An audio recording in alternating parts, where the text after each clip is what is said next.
Salut et bienvenue dans cette vidéo, je vais vous montrer comment installer et configurer une Raspbian pour Raspberry Pi. Et si vous trouvez la vidéo utile, n'oubliez pas de mettre un petit pouce bleu et de laisser un commentaire, ce qui fait toujours plaisir.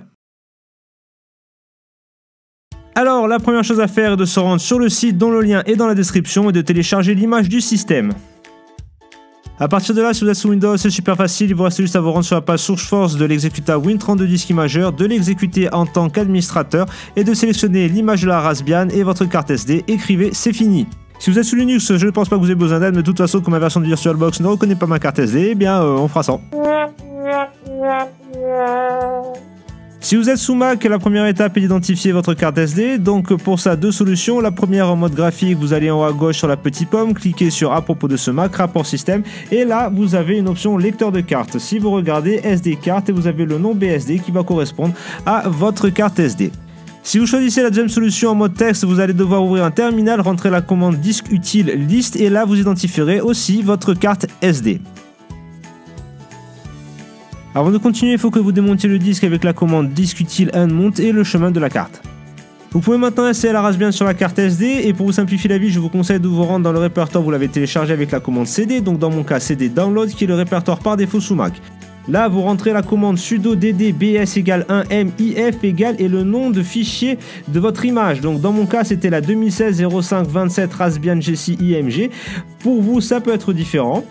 Et ensuite OF égale /dev/ et là le disque de votre carte SD que vous avez identifié plus tôt. Donc dans mon cas c'était le disque 2, donc j'ai rentré le disque 2, mais si dans votre cas c'est le disque 3 ou le disque 4, il va falloir rentrer disque 3 ou disque 4.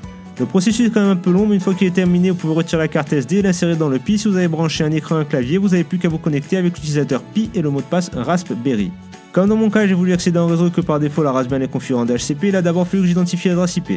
Pour ça, il n'y a pas 36 solutions, c'est long, c'est fastidieux, mais il faut faire des pings de toutes les adresses IP possibles et imaginables jusqu'à ce qu'on ait un retour.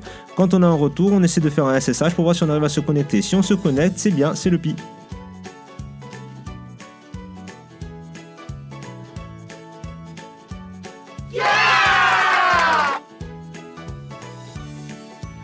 Maintenant que vous êtes connecté au Pi, c'est quand même pas mal de faire une mise à jour du système. Donc si vous êtes connecté à travers un clavier, un écran, ouvrez un terminal. Si vous êtes connecté en SSH, il vous reste juste à rentrer la commande suivante, sudo apt-get update et sudo apt-get upgrade. Donc même chose que précédemment, comme c'est un peu long, je coupe, mais avant de redémarrer le Pi, je vous conseille vivement de configurer votre adresse IP en ouvrant le fichier dhcpcd.conf et tout en bas de rajouter donc le petit paragraphe interface TH0 avec statique le numéro de votre adresse IP, donc dans mon cas j'ai choisi que ce soit la 108, et ensuite les adresses de routeur et de domain name.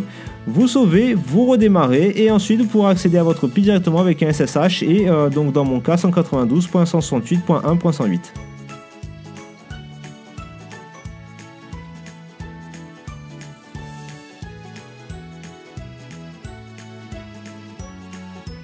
La petite chose à faire pour pouvoir utiliser pleinement votre Pi, dans un terminal lancez un sudo raspi config et là choisissez la première option pour étendre le file system à toute la carte SD et l'option numéro 6 pour activer la Raspicam si vous en avez jeté une.